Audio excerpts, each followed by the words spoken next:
Welcome back, friends. We left off in the middle of a fight with the king of the Morlocks. In the midst of that fight, a giant monster that looked like a slug made of flesh came out of the darkness. Things weren't looking great for us, but hey, what's new? We killed the Morlock King, and then turned our attention towards this monster in front of us. It wasn't an easy fight, but we came out of it alive. It tried to take us with it by exploding in a big fog of guts and disease. It was only then we realized this was a flesh warp. A nasty piece of evil that was once a human. This was a lot for us. We rested, and then decided that we should go back to town. We needed to restock, we needed to regroup, and speak to Yin Yasmura at the Osprey Club.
All right.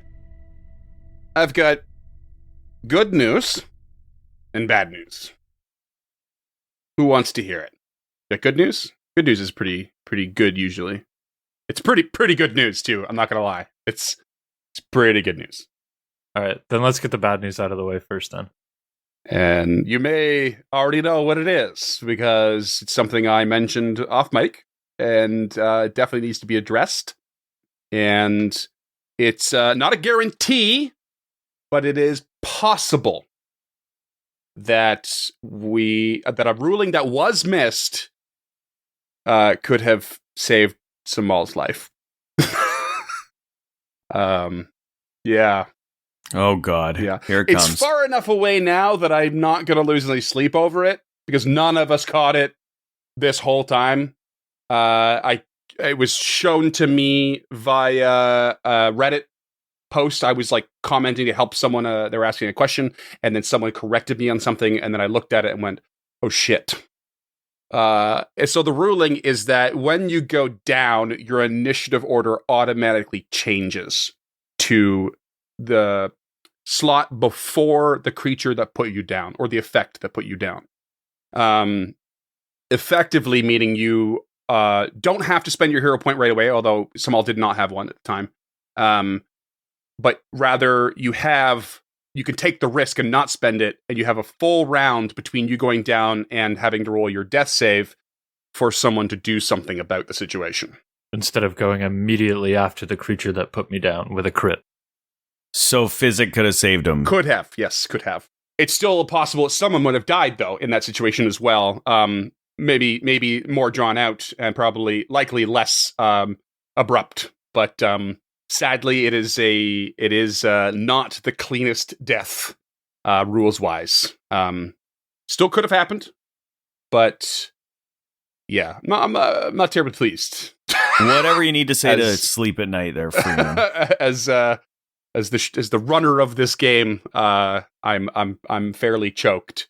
Most of my choked, though, comes from knowing how unbelievably choked James is and was, and probably hates me now. Are we still business partners? Hate is a strong word. Strongly dislike. I'm not happy. It's hard to. So I'm glad we know the rule, but I really wish I didn't know the rule. like, had you brought the rule up and just not given any context, I would have been Right. a lot happier, because now that I know, I lost one of my favorite characters that I've ever created to maybe what could have been an avoidable circumstance had we known the rule appropriately. I'm a little upset. Not at you, but next time you deliver such bad news, maybe don't. Like, maybe we could have saved Samal. Like, don't throw that glimmer of hope at the end. Just rules correction, that's fair. And if we were maybe at just our own casual table, I would follow that. But with the intention of addressing it to the listeners of this project, who would likely go, "Hey, Samal would have survived, asshole," and I'd be like, fuck, So I'd rather it be a little more. I still roll the crit fail on the death save. Given this whole project, this podcast, I would rather have it all on the table, as it were.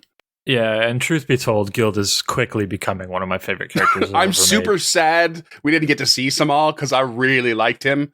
We didn't get to see him really get fleshed out, but I am digging Gilda a lot. I love her. Yeah, but Gilda doesn't make tea. No, Gilda doesn't make tea. No. Or coffee. I'll never forgive you, Freeman. She's got that. Shut up, Duncan. Yeah. Yeah, if any of us knew the rules, you'd be out of here.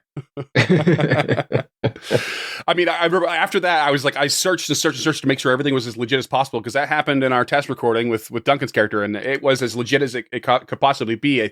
I think, in retrospect, now I'm not sure, but I searched and did not find this rule in the mix, and so it's so far after the fact now. But there it is. Yeah, we're just going to let sleeping dogs lie on my character, because I don't want to be any more mad at you than I already am. Duncan's just perpetually angry at me, so. Oh, full of rage. Yeah, it was the exact same situation and pretty much the same character for the dwarf. Spoiler alert.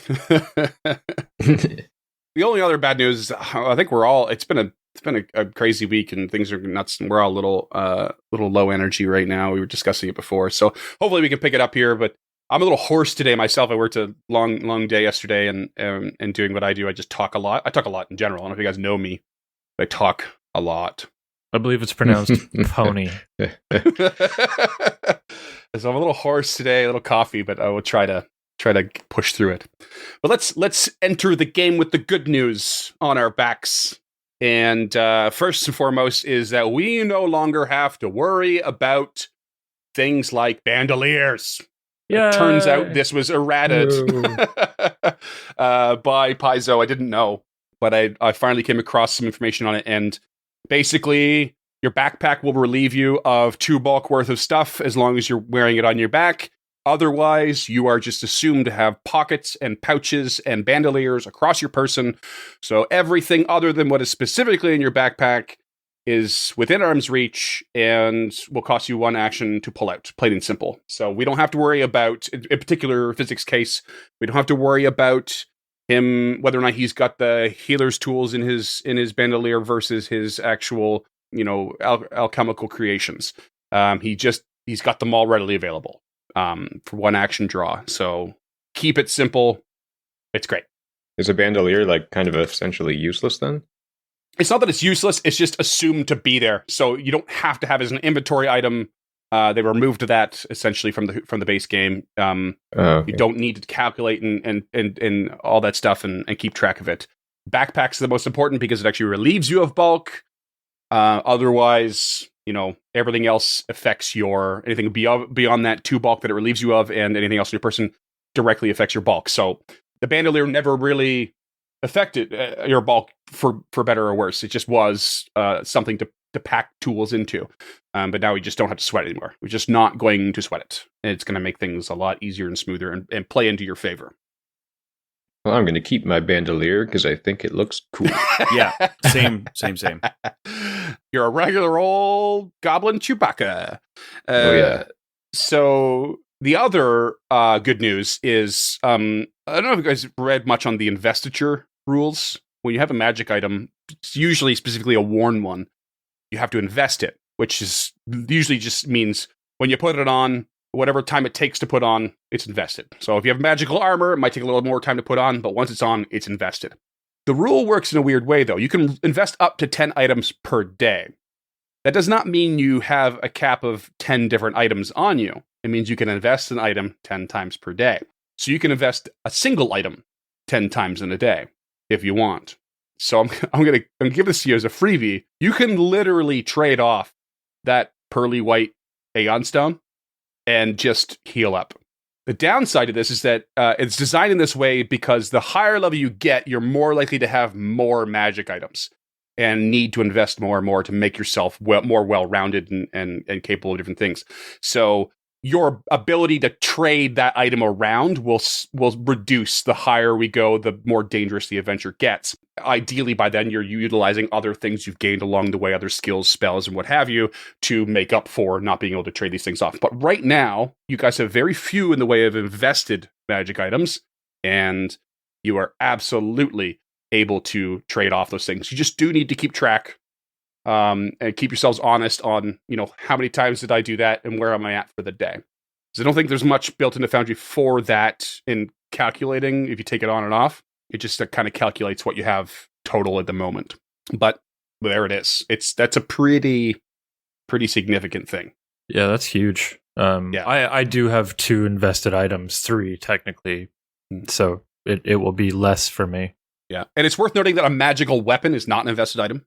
And even the +1 armor would not be, but if you were to have another rune on it, such as the Slick rune you guys have in your inventory somewhere, that would count as an invested portion. So here's a quick question for you then, because my hand wraps are listed as an invested item in Foundry. Okay. And they technically have a second rune on them because of my my blade ally. Do they count as an invested item? Yeah, so the hand wraps have the invested trait themselves, so yes, they count. Okay. Just wearing them, because they are a worn item rather than a held item. Because they're +1 and striking. So the striking is what makes them invested, and then they technically have a second rune on them because of my blade ally. Well, actually, just standardly, they are invested without the striking. You bought the striking ones, or you add the striking, but they are standardly at level 1 and invested item at their lowest tier. So, yes, that counts, but I am going to say that because you have this, you're basically be granted this rune via your divine power.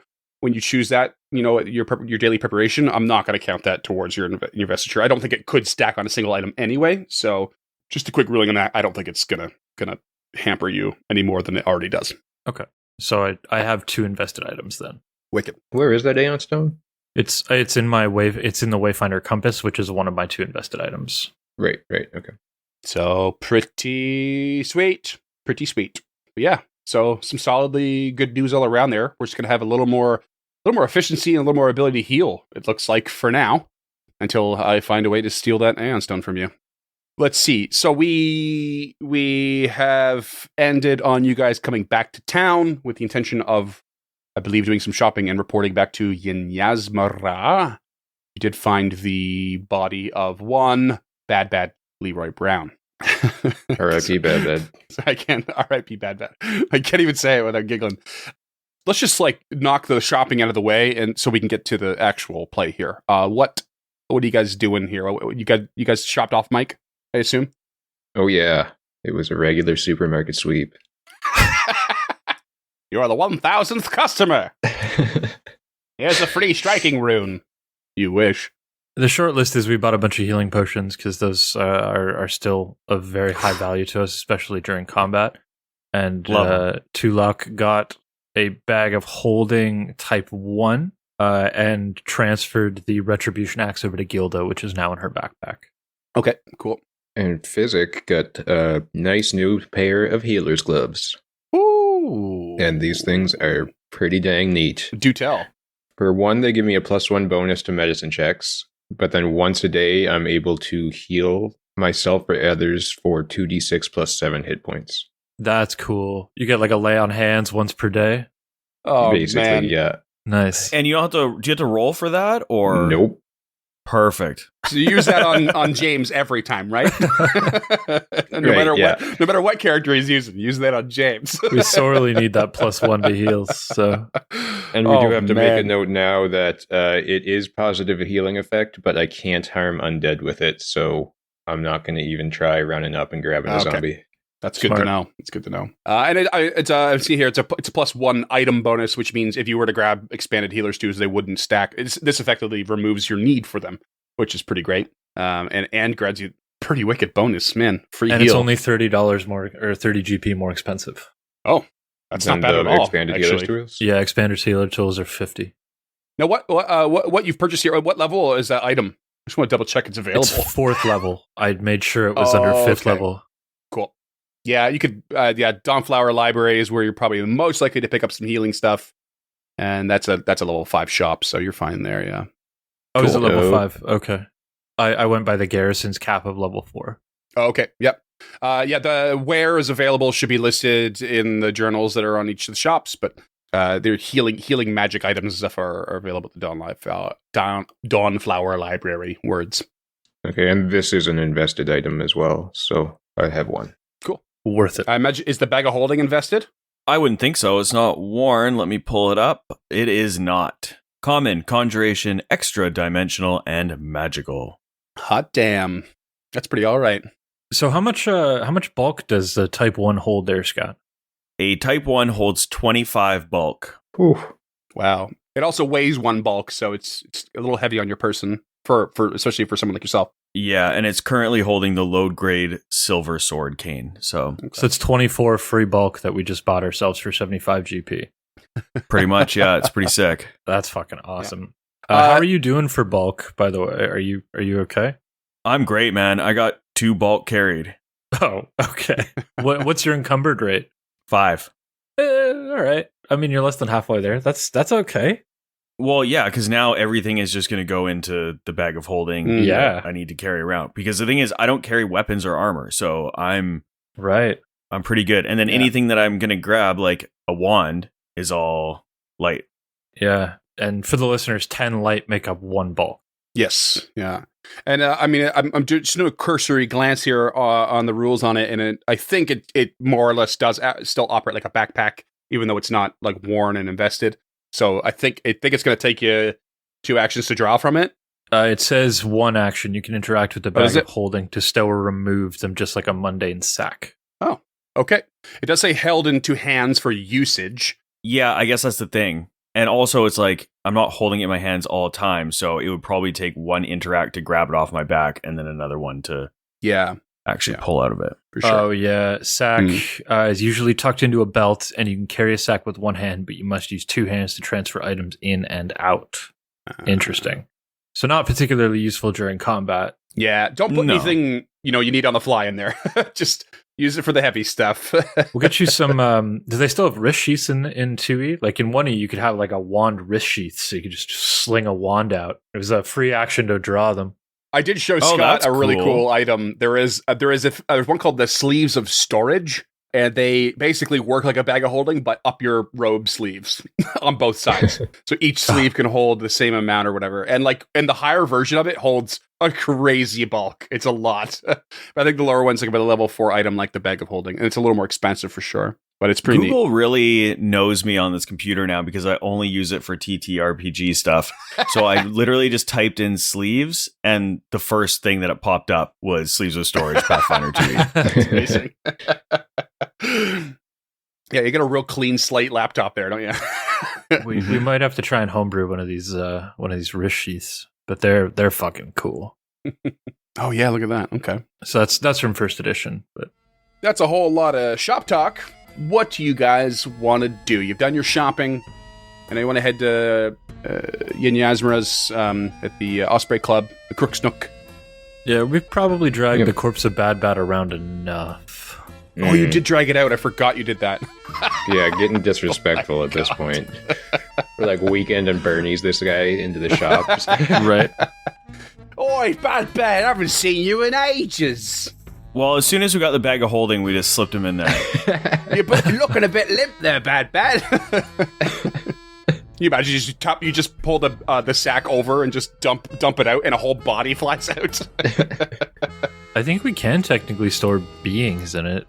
It's just 10 minutes worth of oxygen. Yeah. Oh, he's not going to need that. I guess the question is, does he weigh more than 25 bulk? I have no idea. Yeah.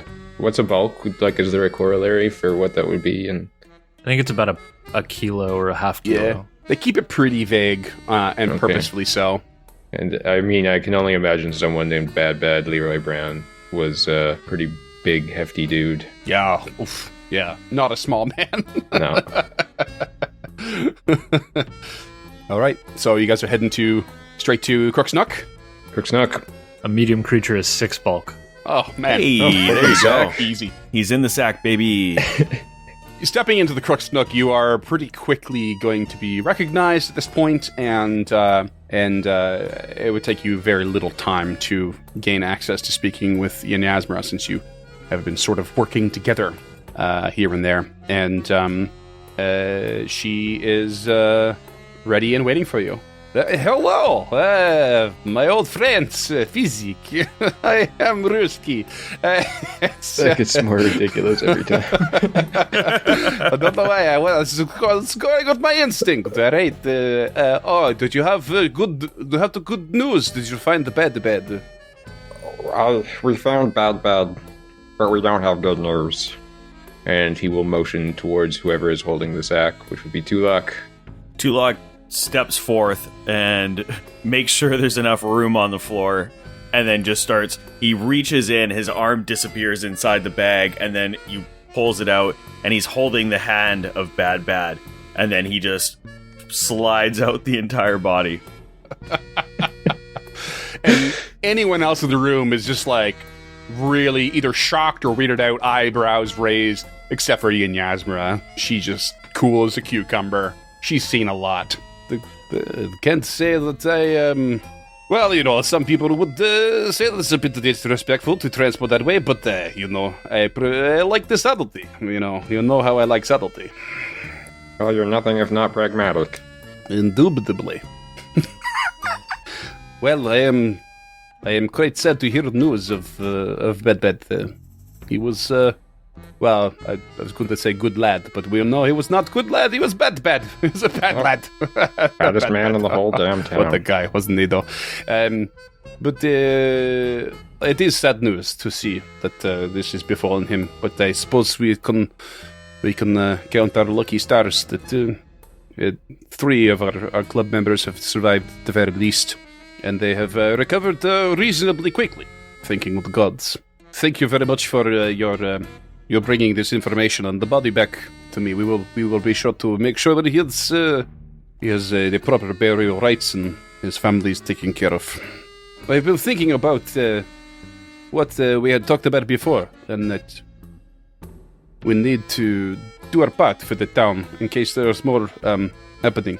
And the Osprey Club is still devoted to doing such a thing. However, the club members that you saved down in these dungeons, they have spoken to me with eagerness to assist you. I'm afraid cannot spare a whole lot of them, but they have convinced me that they would like to join you, and I will allow one if you would have them. She kind of looks at Physic specifically, knowing that he knows these people the best, and also knows he kind of frowns on the whole thing. So she's like not really expecting you to accept the offer.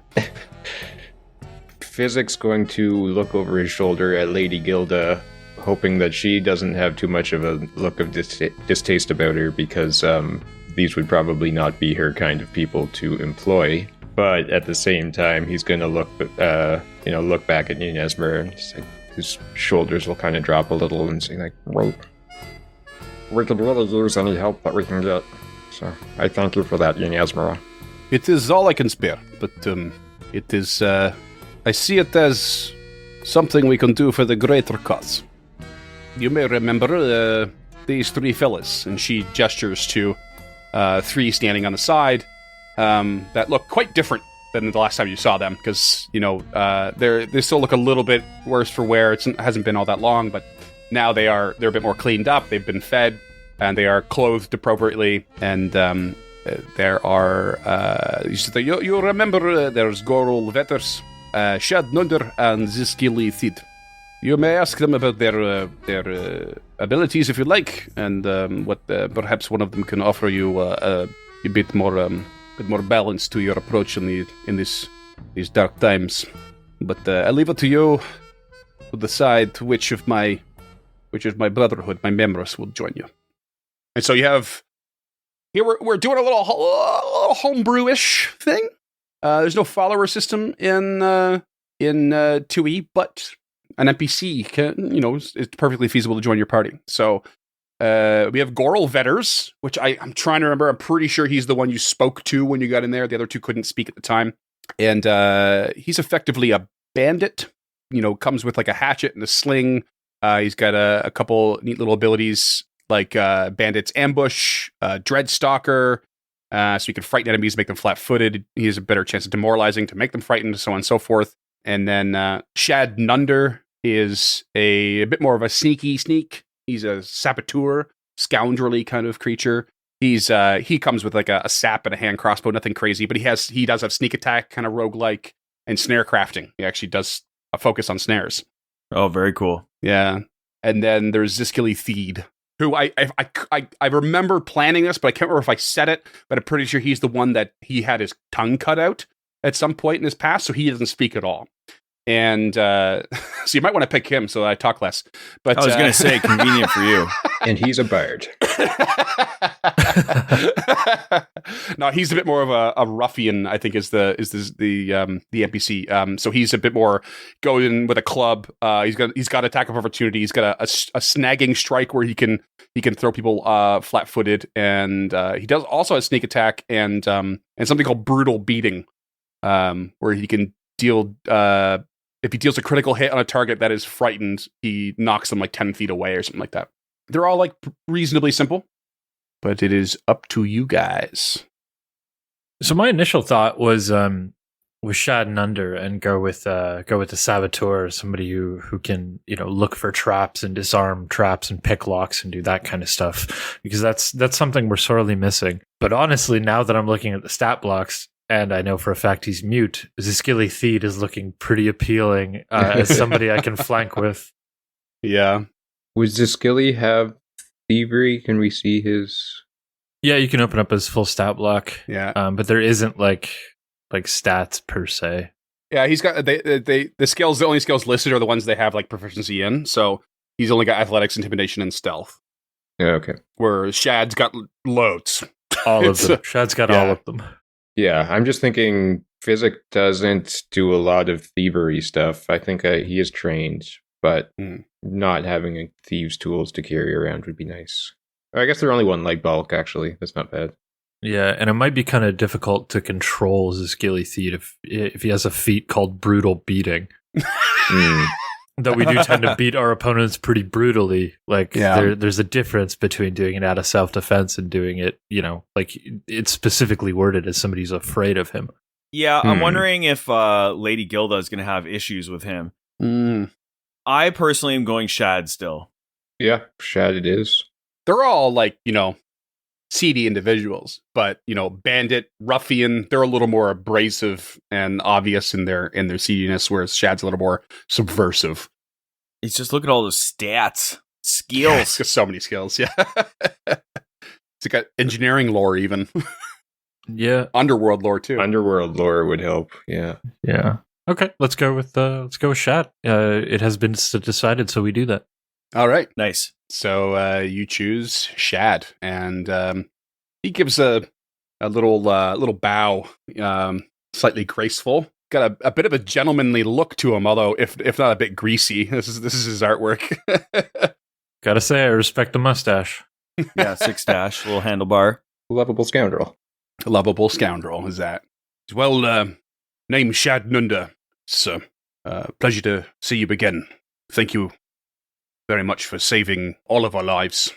I will do my best, and thank you for choosing me. I would like to dissuade possible concern of yours.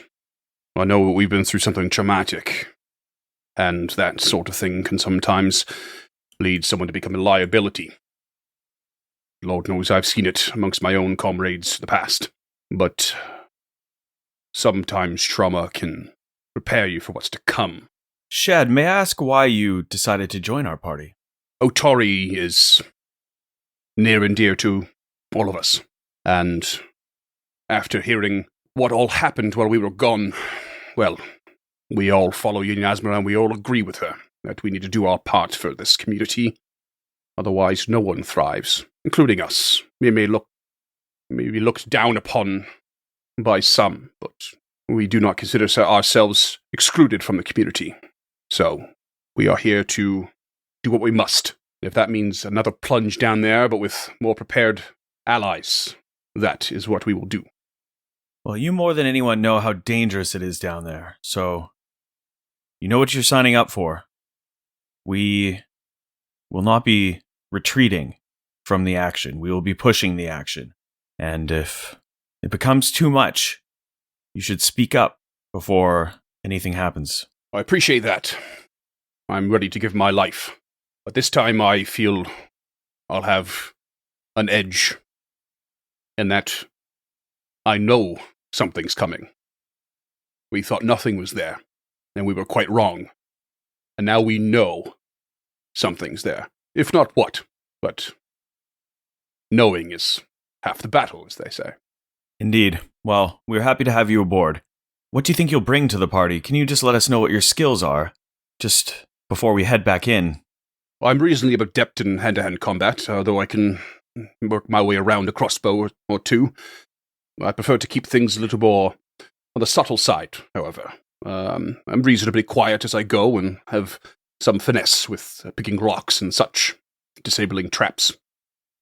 I will do my best to find the weak points of our enemies as well, and support the front line as best I can.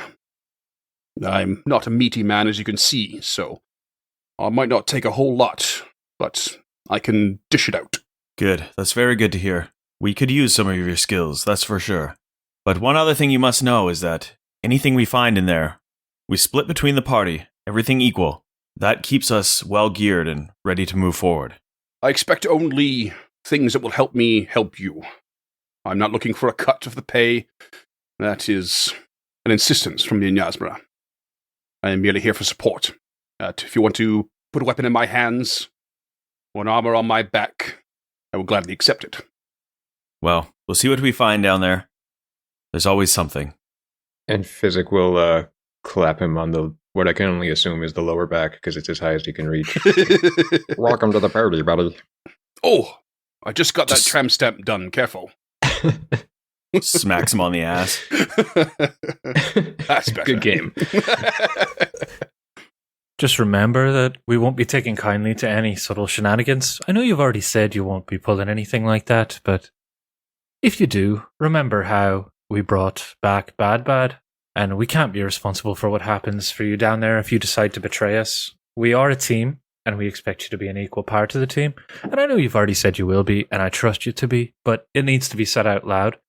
Trust me, I'm well familiar with the distrust. I apologize, and I do hope to trust you fully one day. It would be quite nice to have another member of our team, especially somebody with the skills that you say you bring to the group. Yes, perhaps we will have the chance to discuss our differences in philosophies over a warm fire. How about over a bit of a crab chowder? I mean, we've been down in that dungeon eating rations for a few days now. I could really go for a hot bowl of food. Oh, and you know that Crook's Nook has the best seafood in town. I've heard it's the best on the whole island. Well, I mean, don't tell the chef that. He's already got too big a head. Is he a gnome? And he will, he'll join you for a chowder and whatnot, as you please. I assume that we are filling him in on what we've been doing down there, what we've run into, what we kind of left as we came back up. Yeah, for sure. Yeah, and we have a set of leather arm and a rapier that we can give to him that we didn't sell. We can gear him up a little bit better than when we found him. Sure, that shouldn't be a problem. He's wearing padded leather. You said, what was the armor you said? We found leather. Studded leather or leather? Studded leather. Studded leather? Oh, it might have been studded leather. Okay, yeah. We only have leather, I think. He's got studded leather. Okay, then never mind. We'll just give him the rapier, so he's got a little bit of a bonus to damage. Sweet. All right, so I'll sort that out in the stat block, and probably I think his AC will go up slightly, but otherwise, Following monster creation rules or building creature rules to sort of increase other than like some inventory items. So he'll follow general stuff for that. Should a level up come along, but otherwise, yeah, he's just going to be as is. Doesn't have a lot of HP. I don't know what everyone else's HP is, but he's only got 27 HP, so that's worth keeping in mind. AC and 19 now, which is pretty solid. So he's a squishy boy. I've only got 44, so. And I've only got 32. Okay. So yeah, he's only a CR2 creature, so that adds up. Yeah, one level below us, give or take. Cool. All righty. It's about 1 in the afternoon, I believe, when you've arrived in town and taken care of all this. We'll say that's a good hour later, so maybe about 2 in the afternoon. Is there anything else you guys want to do? You guys already did rest up in the dungeon, I recall. Yep. I'm good. I'm itching to get back. Okay. You still have the bonus from Rin's critical success, I'm pretty sure, until I made a note of it here. I'm pretty sure it's correct. Until 7:00 tonight. So you still have +1 to your saving throws. Yeah, that sounds about right. Which coincidentally, I don't think you guys used, but you guys nailed the hell out of all your saving rolls already in the last combat. It was crazy. So it was a long combat, but you guys were not really going, down to any of those checks. So, Chia boy. Sweet. Heading back to the dungeon. Whereabouts? What way down are you taking? Are you gonna head back to little secret room to start, or? I think that would be the best case. Like, show him the secret room, show him how to get there, how to find it. So if we ever do get separated, he knows that this is our rally point. Mm-hmm. Mm-hmm. And then maybe have him set up a snare on the door that we're not using, the one that leads out to the grand hallway, because it seems like we're mostly using the door to the south here. Mm-hmm. So it might be worth having him set up a snare over here. Okay. He has a couple snares in his inventory, I think. I've still got a caltrop snare as well, although I don't know if that's going to do us much good. That slows people down, and that's great. Right. Yeah, I should hold on to it. Yeah, I'd probably go with something like an alarm snare if he has one of those in his inventory. Okay, he's got a snare kit, and it has 2 caltrop snares and 2 hampering snares. Okay. Within, so he is able to. Does he have a snare book? No.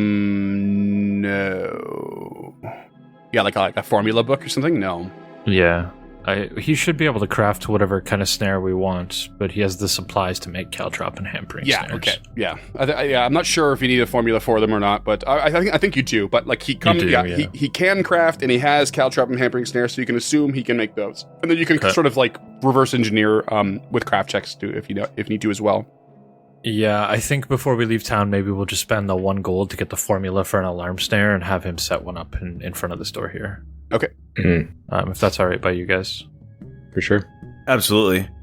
Okay. Alarm snare. Let's. We now have 0 gold in the loot. I've still got like 10. I can give him 1. We had 1 in the loot. That's why I offered to spend it. So we're good there. But that way, if somebody comes in here, we'll hear it, which is kind of the dream. As we walk back and are setting all this up, Tulok casts mage armor on himself. He would. And I don't know if I said it in previous episodes, but unless otherwise specified, during my daily preparations, I'll always be preparing Disrupting as my blade ally. Okay. Is it fair to say that I can just say that I cast mage armor on myself every time I rest after? As long as you have that spell slot spent, I don't really mind. Okay, perfect. Because sometimes I just forget to say it, and this will save me that. Cool. All right. I've set a little thing on the map for the alarm snare. Nice. You guys see that? Mm-hmm. Cool. And I threw the other ones in inventory proper so that you can actually see what they do better. Armor quickly. We know what he has on hand. Cool. Alarm snare set. Oh, by the way, you guys have full control of this guy, and I want you to guys basically trade off on who's using him, who's controlling him. Okay. All right. I can do him first. Oh, he's right next to you. All right. Well, James, if he's already linked to you, you can go ahead. Do you want to control him for the day? Are we going to trade him off like Umlo, do you think? Yeah, I do like a think so. little GCP Umlo style. That's what I think you should do. Okay, then he's all yours for today, Scott. I'm Shad. I'm Shad. I'll be voicing him, thank you. What is our plan next? Are we, the only room we haven't really been in is under the lighthouse, and we have those 2 doors to the north, is that right? Down in the south, too. Is there some in the south? Or? Yeah, where that disgusting creature came from. You're gonna have to narrow it down. Right, yeah, the last encounter, that little fight. Yeah, okay. Oh, that big slug thing? Yeah. Hmm. The Grothlut. Tulok will cast light on his Aeon Stone. Gilda will spark up the Wayfinder compass with her command word, which is just Luminare. Oh. All right, I've put those lighting sources on you. Yeah, you guys said you had the way down, and there's also the ones in the workshop too. Don't forget. Right, yeah. Right. So you actually have 4 ways down right now. And then we have this door up here, Yep. the purple worm room, and the one closest to us. Is it just one, or there might be 2 or 3 down here? There's 2. There's one here and one here. Mm-hmm. Okay. Tulok drops down into kind of a position to avoid notice as he moves forth towards the door, and Shad follows his lead and also is avoiding notice. Tulok turns back and says, "Perhaps we should finish south here. Make sure there's nothing that can sneak up behind us, and then we'll move on and empty more of these rooms." Sounds good to me. And with that, he opens the door. Gilda will be taking the defend action as per the usual. And Physic will... Screw it, let's avoid notice as well. All right. And Tulok points towards the door at the end of the hall. Shad nods, and he will move towards it and check for traps. Or is that one's open, actually? It's the one around the corner. Well, there's a Morlock somewhere in here, the one that escaped the throne room last session. Okay.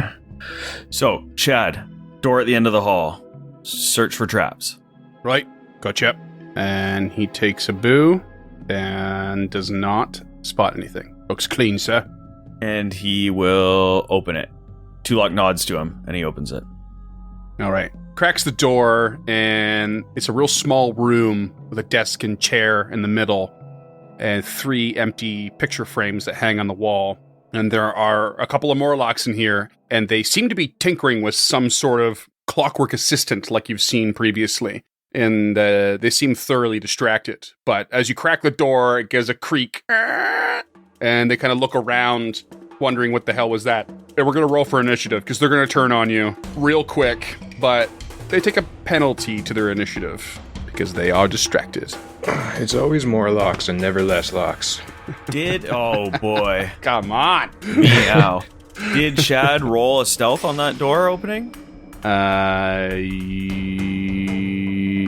He is technically avoiding notice. Oh, he'll happily roll stealth for initiative, but can't really stop an old squeaky door.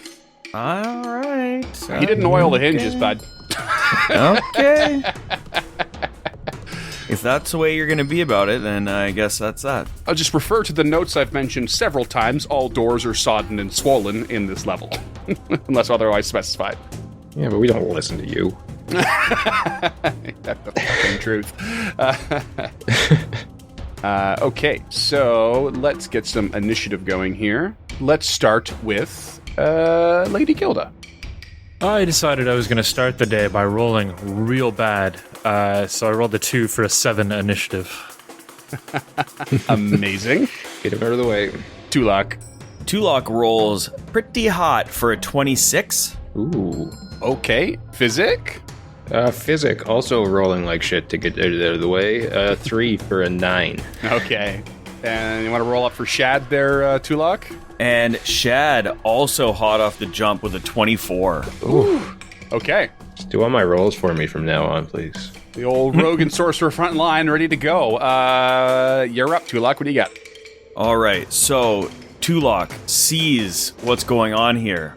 3 Morlocks he sees over the shoulder of Shad. And he will cast Telekinetic Projectile, bringing down a chunk of stone on the one in the middle. Okay. I have a slight bonus to his AC here from you being behind Shad. Ooh, not so good. Well, I mean, it's not so good. It's 14. But also, why does he get a bonus to AC considering the projectile comes from within the room? Because it's effectively it's your line of vision that's sort of inhibited. So all right, yeah, okay, you have to. I'll take that. Yeah. 14 to hit. That's not gonna do it. I wouldn't do it All on a right. normal day. No problem. And then Okay. Tulok takes a step to the south into one of these small rooms, clearing the hallway. Okay. And that Tucks will to be the his side. turn. All right, and that's going to be Shad next. What would you like him to do? Shad. The northern Morlock. There's 3 in a line here, and the northernmost one, he looks a little worse for wear. Like he'd taken a beating recently. Okay. I guess I never mentioned that Shad had his crossbow or rapier out, did I? You did not. Son of a bitch. Okay, Shad will pull out his hand crossbow and we'll load it, and then we'll fire it at the Okay. northernmost. Now, I believe that is going to be sneak attack, is it not? Because they have no, not they have, yet. to, they have to be flat-footed. Okay, I guess does he not have... Sorry, it's been a minute since I played a rogue. Yeah, he doesn't have the full rogue repertoire. He doesn't have Okay. surprise attack. Yeah, I know So where he you're doesn't going have with surprise that. attack. Okay, Does not have perfect. it. That's what I was looking for. Okay, no problem. He just makes a single ranged attack at +9 for a critical hit at the northernmost guy. Hey, buddy. Nice. Shad is coming ready. in hot, baby. All right. Yeah, that's gonna hit. For 18 points of Oh man, Dimaggio. describe Shad's first kill. Jesus. So, Shad sees that Tulok fails with the telekinetic projectile, and then just quick, he just pulls out the hand crossbow, loads it up, and just aims it right at this guy's throat, and just bolt through the throat, and it just drops. Oh man, Jesus. brutal. Okay. quick fingers Shad. That's going to bring us to the center Morlock, who is going to gleefully stride up and try to smack Shad with his club with a natural 1.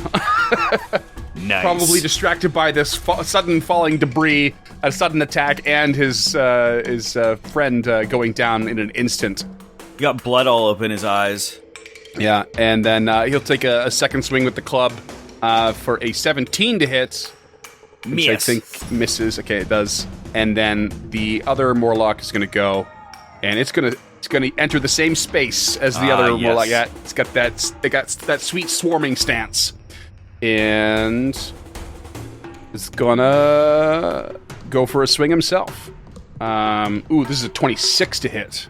Ooh, that'll do. Not a crit, though. He's going to take a 6 bludgeoning, Okay. and he'll also swing a second time for a 20 to hit, That'll do. and 7 bludgeoning. Bam, bam. Heavy hits. And that's going to bring us to Physic. Yikes. Yeah, those were some heavy hits, huh?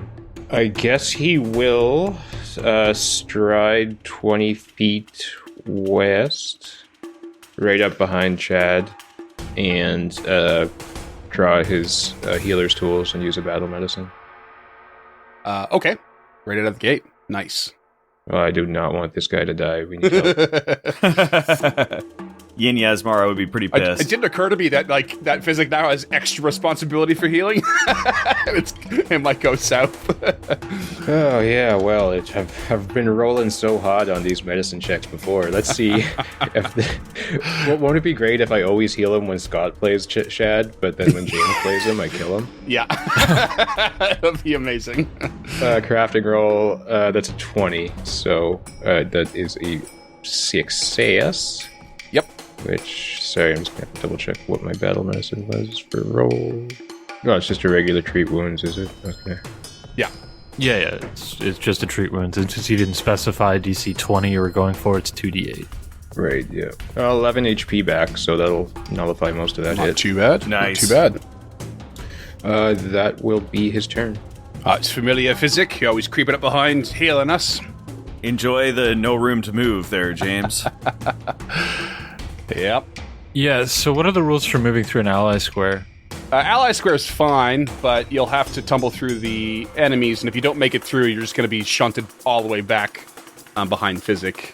Yeah, so my full complement of movement would put me right behind that Morlock, so she is going to go ahead and attempt that tumble through. So that's an acrobatics check against the reflex DC of the Morlock.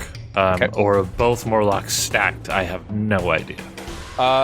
They are, but I'm only gonna count it as 1.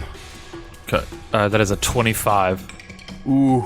Nice. Yeah, it's success. Nice. Good job, buddy. Or reasonably above it, but that's their highest save for sure, so. Sweet. And now you're flanking. Yeah, now I'm flanking and I have 2 actions left. The first one, I think she's just going to reach out and try and punch one of these guys. They're moving pretty quickly in tandem here. Is that harder for her to hit a single one of them? No, it actually gives them an advantage on their own attacks. Okay, it doesn't increase their AC. Yeah. Got it. Okay, second action then, she will strike out with the hand wraps. That is a 14 to hit. 14 will miss. Okay. Second action, or third action, sorry. I think she's going to attempt to trip to knock this shit off. Okay. That is a 21 against their reflex DC. That's a meet to beat. Okay, so the target, one of them falls and lands prone, and that is her third and final action. Why don't you roll me a d4 that it will decide which one falls prone. 3. So it'll be this guy. I'm going to keep them separate, but just know that they're in the same space. So one's just like standing over the body of the other? Yeah, pretty much. Ooh, that 14 for her first attack should have been against flanking. All right. Slow start, but doing pretty good. You got a good advantage here. So let's go to the top of round of 2 with Tulak. All right. Tulak strides out of the door and behind... he's going to move to the east of Physic, but leave a little room in between them. And will cast Telekinetic Projectile again, bringing down another stone on probably the Morlock that's on the ground. Okay.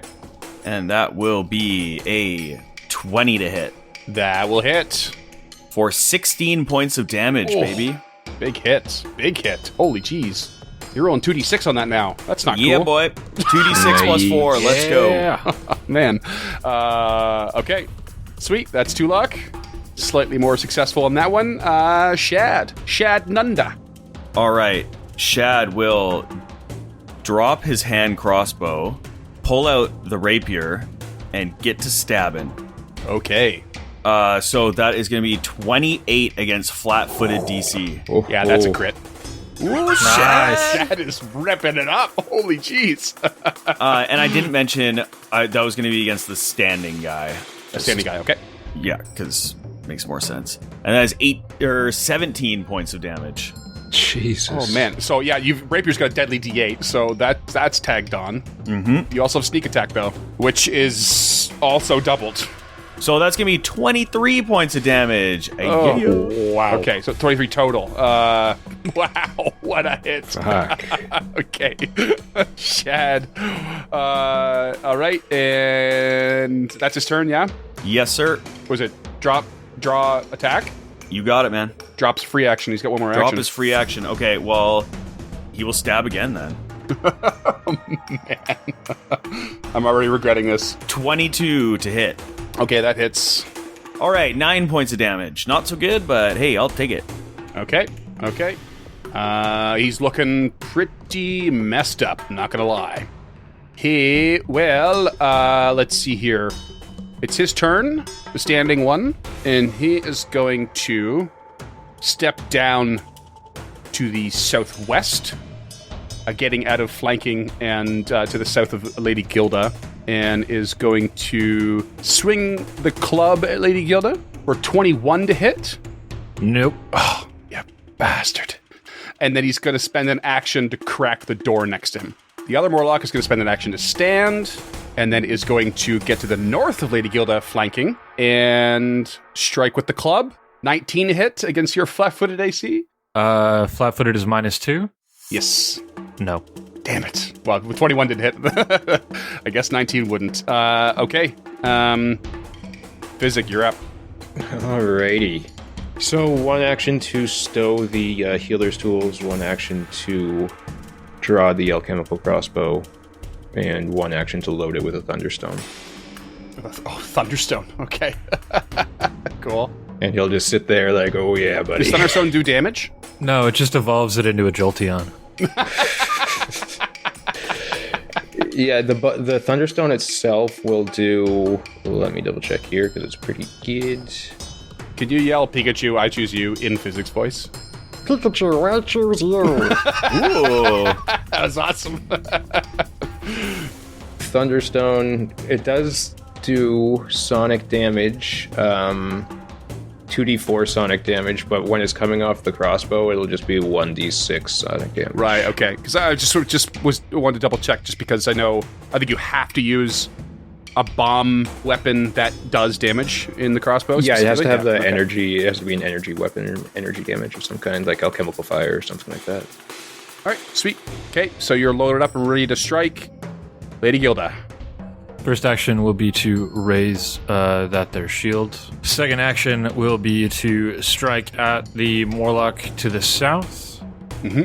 What is a 16 to hit? 16 is a miss.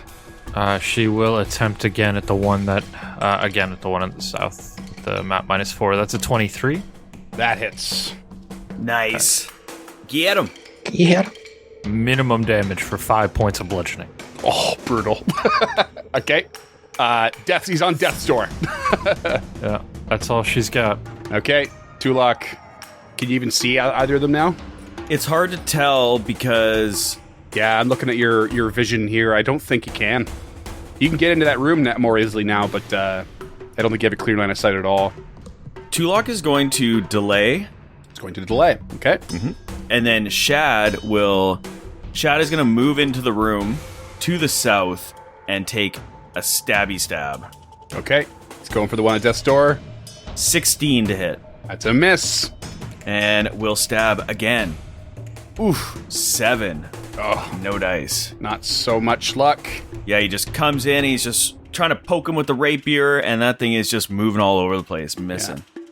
All right, and it's that Morlock's turn, and it's gonna swing a club at Chad in retaliation and miss with a 12, but then is going to peel through the door and start running away, essentially out of sight.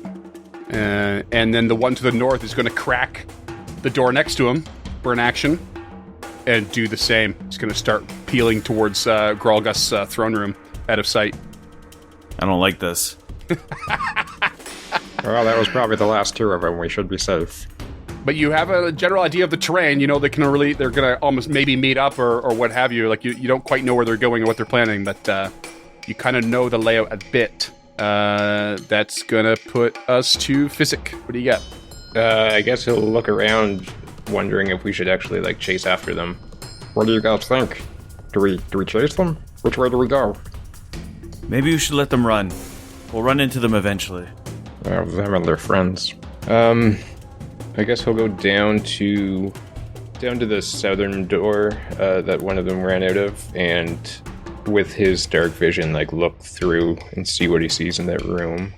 Empty. You have this small, empty, barren room, and it's all made of stone, but the back wall has been broken out and smashed out, and it leads into this sort of cave-like area. Man, that guy must have had some speed on him if he got that far away. I can't see him anymore. I mean, he spent all of his actions running, essentially, so yeah, he can move pretty far. Yeah, I suppose.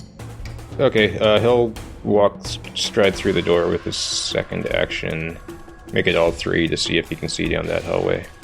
That's your full complement there? Yeah. Yeah, and you step into this room, and this is where the Gauntlight had come out of, and it's basically this. It's a really wet, cavern. There's water dripping down from the walls, particularly along a jumble of dangling pallid roots to the south. You can see, and there's appears to be a large soggy nest of mud and bones in the corner as well. So clearly the Gauntlight was nesting in here for whatever reason. And as you come in, you can see where that path of water that led into Grolgust's throne room was, and just as you peek around the corner, you can just barely see both Morlocks in their swarming stance inside of Grolgust's throne room. Okay, so he'll just call back to the others. They're in the throne room. Tulok will act. Okay, Tulok is jumping in the order. He will stride forward. Tulok, physics says they're in the throne room, which should be up north. I'll find them.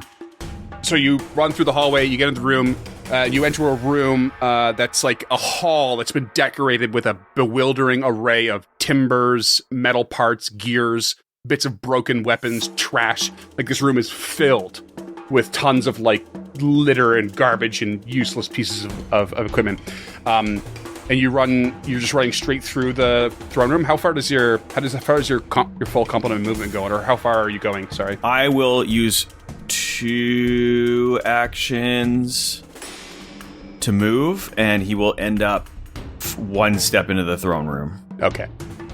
Before you get in there, you enter this hallway. You halt yourself as soon as you step in, because you see right in front of you a tripwire. Ooh. Okay. And so that would be part of your second action to get to that spot. So it's a little bit wasted movement here. But you have 1 action left, but you have spotted it before it went off. Okay, perfect. So instead of continuing forward, he just takes a knee and will attempt to disable it. Okay. That will be a thievery check. Eesh, not so good. That is a 7. No dice. Okay. So he takes a knee, he's fumbling with it, but he just can't get it figured out, and he turns behind him and he says, "Watch out, there's a tripwire here. Step over it if you're coming through, or go south." Now that you see it, you should be able to just quickly hop over it without an issue. So, cool. That's you. Yep. All right, Lady Gilda. Gilda will attempt to hop over said tripwire, as she's going to take 2 stride actions to get right up and dirty with this Morlock. Okay. As you step over the tripwire, you fail to notice another one, sadly. Ooh. And as you step in this square just beyond the tripwire, you trigger it, and 2 spikes shoot out from the wall on either side.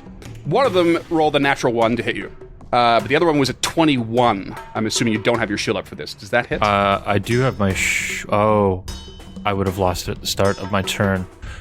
It would hit, but I will use my reaction to reactive shields to make my AC 22. Okay. And it misses you. It glances off the shield. This big spike just like launches out of the wall on both sides. One completely misses, and one you toss aside with your shield, and you continue forward. So epic. Last action behind these 2 Morlocks, she will strike out with the hand wraps. Okay. That is a natural 1 for a 10. Brutes. Yeah. Okay. I'm going to use my hero point to reroll that. Okay. Ooh. Bottom of round 3. That is a 27 to hit. Nice. That is a big ol' crit. That is 20 points of bludgeoning damage. Okay, just roll me another d4 to see which one you strike here, since they're in their swarming stance. It's another 3. Oh, nice. You hit the one with the most health. So, him, they're both, like, ready to crumble at this point. Now, top of round 4, Shad and Under. All right, Shad sees everyone moving to the north, and he just goes at a full-out sprint down into the southern room, and will move his full complement, ending up in a flanking position. Amazing. That's 3 actions for him to get there? That is 3 actions on the dot. Nice. All right, and that's going to come around to Morlock's turn. I can't believe they've had so many turns to try and hit you here. One of them is going to strike out at, let's go with Shad. 12 to miss. Goes for another one with its jaws, and misses again. Rolling real shit with these guys. They've got the same chance to hit as freaking Chad. He's killing it. Chad's got his rapier out, and he's just kind of like ducking and dodging. And yeah, that's right. I'm a badass. That's right. Come on, bring it on. Come on. What do you got? Next level, he's taking parry. And the other Morlock will swing at Lady Gilda for a miss, and a miss. Oh man, they're rolling so poor. And they're in a tight spot. Physic. Ooh, doggy. All right. I'm going to throw you a freebie here in case you haven't thought of it, but you haven't fired yet, which means you don't have... As soon as you fire your first bolt with that bomb loaded, that's when it starts counting that minute for... Otherwise, the bomb goes wasted. If you don't fire at all, you have it logged in. Okay, perfect. Okay, Physic will stride northwest 10 feet, so he has a line of sight on that Morlock with lesser cover, with old Shad the Chad sitting in front of him. And he will start blasting. Okay, so you are going to fire the Thunderstone? Yeah. First shot is a 16 to hit. That's a miss. And second shot's a 9. Did you have to reload in between? Oh, yeah, I did have to reload, so no second Move, shot. fire, reload? Move, fire, reload. Cool. 2 luck. All right, Tulok will, having seen both of these tripwires, will hop over both of them and move out of the room to just in front of the throne with one move action, and will cast telekinetic projectile, reaching out to a boulder on the floor and flinging it at one of these Morlocks. Okay. And that is going to be a 16 to miss. Oh man, a lot of 16s. Tons of AC 16s, 17. It's so brutal. Okay, Lady Gilda, can you finish this off? We'll see. First action will be to raise, because that's who she is. And then she'll throw one of those haymakers. That is a natural 20 for a 29. Fuck yeah, get him. Can you just describe how one punch kills both of these guys in swarming stance for me? Yeah, there's a hero point in the line. Give it to me. Yeah, so she brings her shield up, moves the shield around so it catches them, and then she just hits one in the jaw so hard that it like beams into the other one's skull, cracking the other one's skull as it takes place. So Hell yeah, good. twofer. One of them had 1 hit point, and the other one had 2 hit points. So I was just like, fuck it. Get 2 birds stoned at once. 2 birds stoned at once, dead, hero point, go. Incorrect. They are unconscious, but I will take the hero point. Damn it. Well, seems like a good time for some subtle murder when she's not looking. I'll meet you halfway. One's unconscious. This is the one that like knocked his head. The other one totally killed him. Okay. GM Fiat, go. You're pretty handy in a fight there, aren't you, Shad? You really helped me take them to school. A Shadiversity, if you will. Oh boy. Oh my god. Oh, that was a cut I did not expect. Listeners, please continue listening. Oh man. We beg you. Oh yeah, please. We know not what we've done. Yeah. Subscribe to our Patreon for more shitty jokes.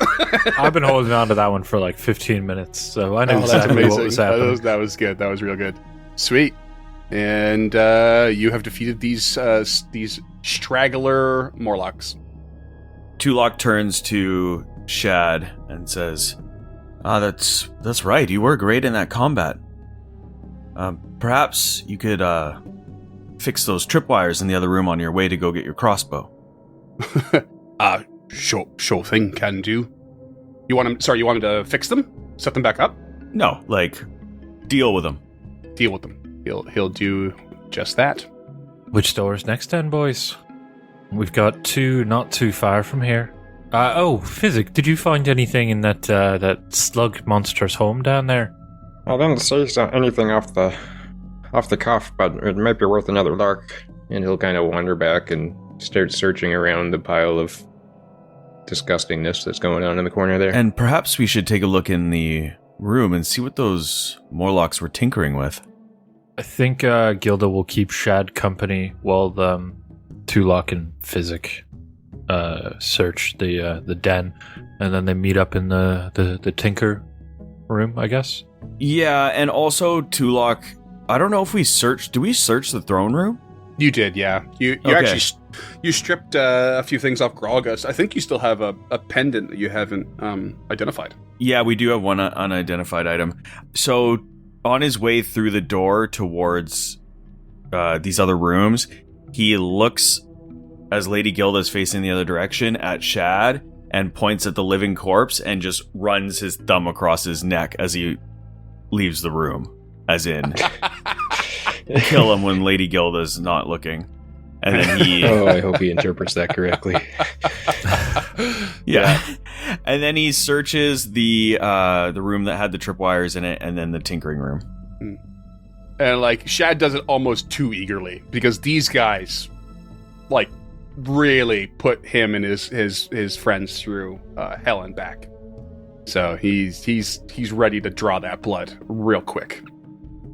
All right, so you head to the office, and the clockwork assistant that these guys were tinkering with is pretty broken down, like the ones you saw near the Zubab, the Zoslerin. So the whole thing has like really complicated inner workings, very intricate gears and stuff like that.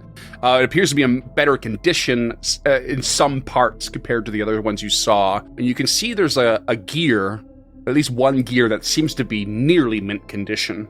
And for something that's so finely machined, you can only assume it has some value. But you would have to remove it with care, which will require a crafting check.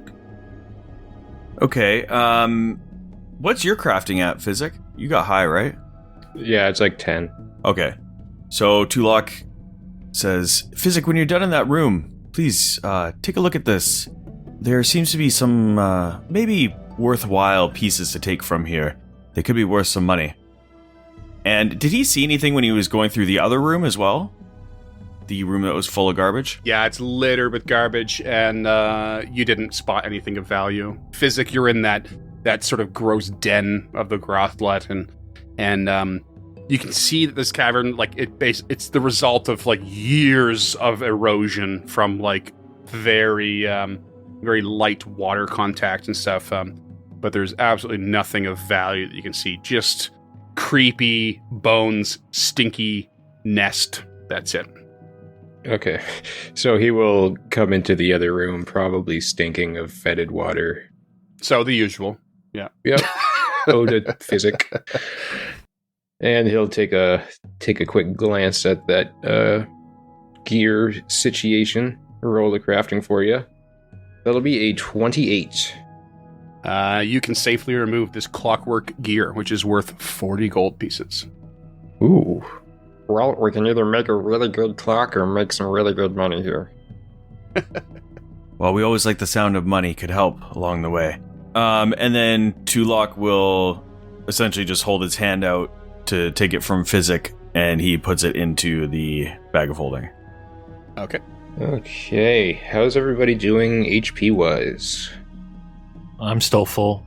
I think Shad's the only one that took any damage. Yeah, you guys are all looking still pretty not alright. doing too bad. Yeah, I mean, he's at 25 of 27. It was only 3 Morlocks. I say we just press on. Tulok, you're Yeah. down a bit. Did you take damage? I'm down 3 from last session. Oh. Do you want the heal? I don't. I can just lay on hands, unless you want to treat wounds. What's the cooldown on lay on hands again? 10 minutes to refocus. Oh, okay. Yeah, that's fine. But if you Yeah, want might to, as well do if that. you want to try treat wounds, like the cooldown is an hour on that. It's up to you. Lay on Yeah, hands okay. is also a good combat spell. So Yeah. True. Okay. Yeah, I'll do the treat wounds. Oh, and you have lay on Oh. hands now with the glove. Wait, who put the gloves on? I did. Yeah. But that's once a day. Yeah. Okay, perfect. I got a 24 on the healing, anyways. So Nailed it. 9 HP back. Thank you, sir. and while you guys are doing all this, Gilda's just hanging out in that large main room with all the rubble that we passed through on the way here. Just keeping an eye on things, making sure nothing squeaks by us. Got to say, Physic, Shad speaks up. Your skills as a healer are bar none. I'm sure you've never, ever in your entire career injured anybody or failed to help them along. As far as you need to be aware, I haven't. Good lad.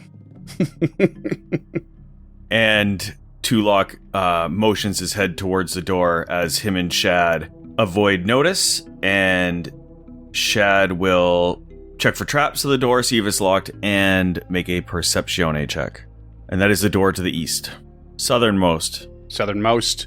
Doesn't detect anything, doesn't hear anything, gives the door a crack, and it's just a tiny little empty room, not unlike the series of 6 on that narrow hallway you just fought in. It's just like an old bed frame, no mattress, all crumbled down. The physic's gonna have his crossbow drawn for all of this, by the way. Okay.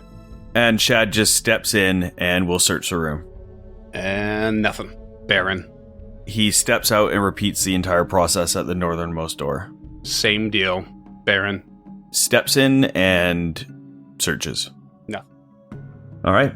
Shakes his head and comes out, and him and Tulok avoid notice. Shall we head to the north? This one up here, like the one at the very top? Yeah. Or do we want to check out the room under the lighthouse? Oh, yeah. Probably good call. Let's do that. Yeah, all you did was crack the door and then close it again, from what I recall. Yeah, we were scared. Yeah. Still am, really. I mean, the last time you saw a desiccated thing of flesh, it almost killed you, and this one was much larger, so I don't blame you. But Gilda will take the defend action and lead the charge up this 5-foot hallway. All right, so you head back into where the shrine was, where you found Bad Bad's body, through that secret door where you fought the shadow. Yeah. And there's a bunch of, what do you call them, like sarcophagi in these little alcoves. You head to the door to the north, and you give it a crack. She's actually going to listen at this one first. Okay. You don't hear anything, but you feel like you sense something. I can't remember, was Lady Gilda here when you cracked the other door? Did she see him before, or was that Raphael? I can't remember at this point. I don't remember either. You feel like you should hear something. You feel like there's something back there. You can sense it. Something dark and evil, much akin to what you would expect from the Gauntlight cupola, the power of this lighthouse emanating. You can just feel it in your bones. Raphael never made it in here because we came in on the boat in which Lady Gilda was freaked out about. That's yes, it. good Yeah, call. so Thank you. It would have been her, yeah. Yeah, in that case, you know, because like when you did peek in, there was this like glowing blue light at the center, which, you know, sort of gives you this idea like this power came from this room or what have you, and has gone up through the lighthouse. And so you know that like that same emanation is happening in this room. I assume he detects magic. Yes. Oh, yeah. Yeah. And it's necromantic as fuck. I can't even detect magic, and I can detect it. Are we sure we want to be doing this? I don't know. This power of magic is so far beyond what I understand. We could find some answers in here, but we also could be in for something horrible. All right, everybody on me, weapons drawn, ready to go, and also be ready to retreat at any given point. I'll be the last one back through this door as the Bastion if need be. Everybody understand? Tulok nods gravely. Understood. Gilda will make sure she's taking the defend action with that shield raised, and if there's anything you guys want to do before we start, now would be the time. Tulok grips tight on the wand of magic missile, and Shad prepares his crossbow with a bolt. Can I load a bomb onto my alchemical crossbow right now? Sure can. It's just after that first firing, you have your countdown for the wasting. Yeah.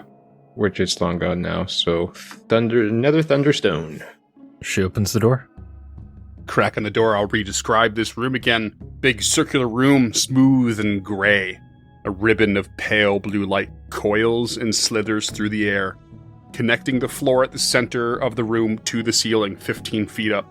The points where this light touches the stone above and below seethe and writhe, as if the stone itself were suffering from an infection.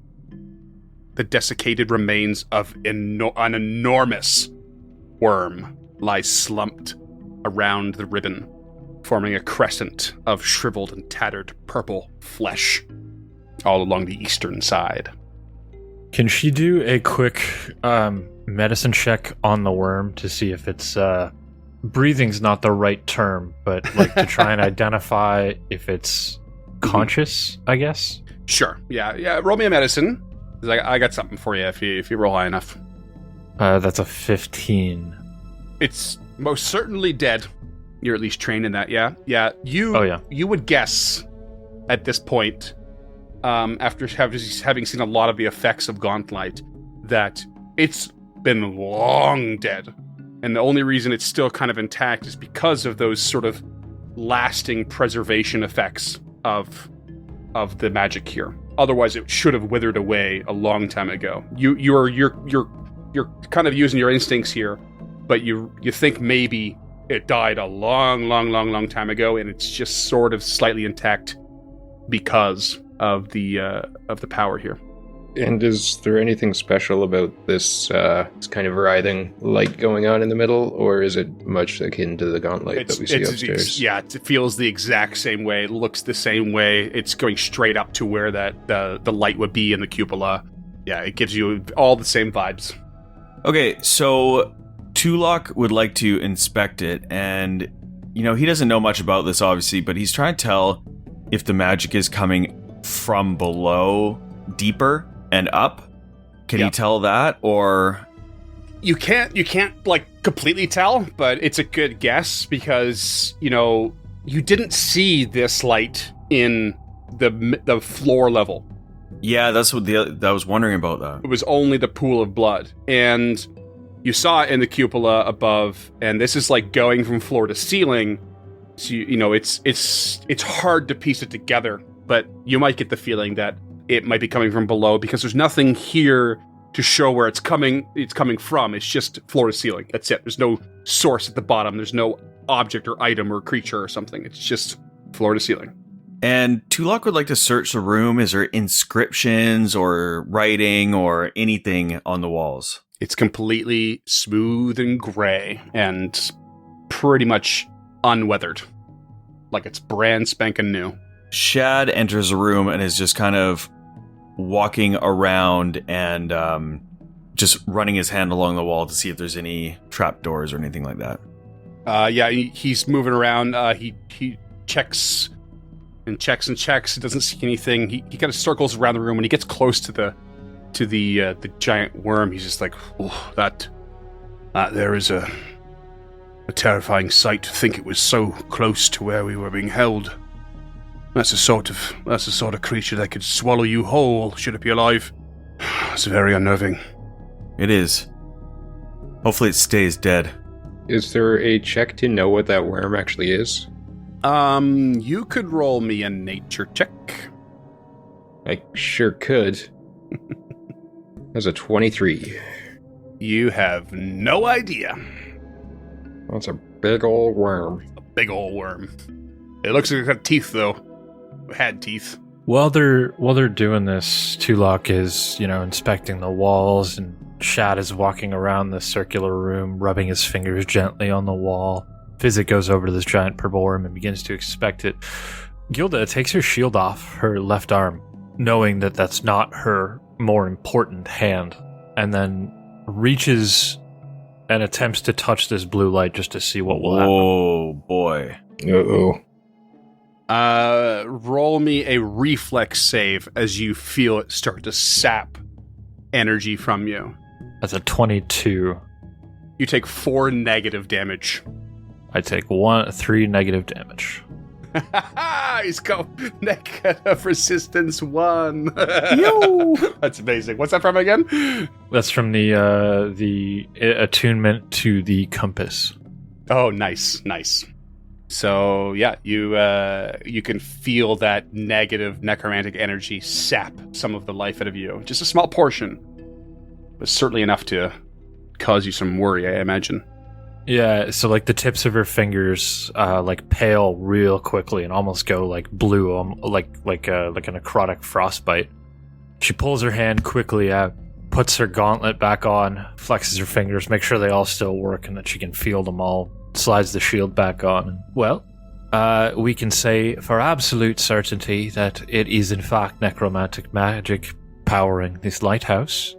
This thing definitely just took a little bit of life force from my hand there, and it can't be good. This amount of necromancy swirling in one place, this concentration. I knew this didn't bode well, but this may be above our expertise here, gentlemen. Tulok is looking on at Lady Gilda and says, "Please, Lady Gilda, Don't touch it. We don't understand its power. You could have... Something far worse could have happened to you. You have to be careful with these things. The occult and the arcane is nothing to be trifled with. Please, be more cautious. I have trust in Aurori. Peace of body, peace of mind. I knew it wasn't my time, and if it was, he certainly got a plan for me.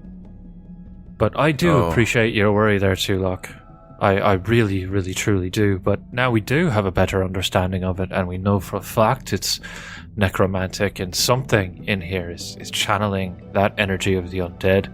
It could even explain the color of the blue vortex, you know. It could be this swirl of Pharasma. Maybe they're channeling this energy directly from the boneyard to power this lighthouse. It is both her color and her symbol.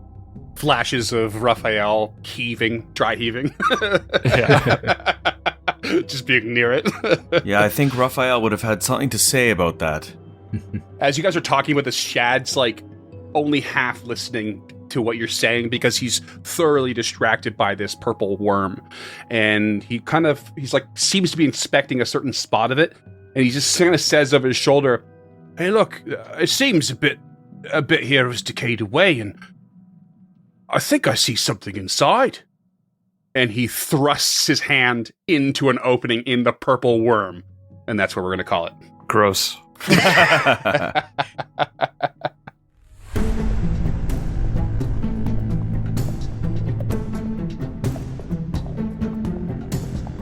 Stemming the Tide is an actual play podcast of the Adventure Path Abomination Vaults and is produced by the Uncharted North Network.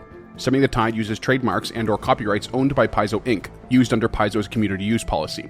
We are expressly prohibited from charging you to use or access this content. Stemming the Tide is not published, endorsed, or specifically approved by Paizo. For more information about Paizo Inc. and Paizo products, visit paizo.com. Music is composed by Will Savino and artwork by Greyhood.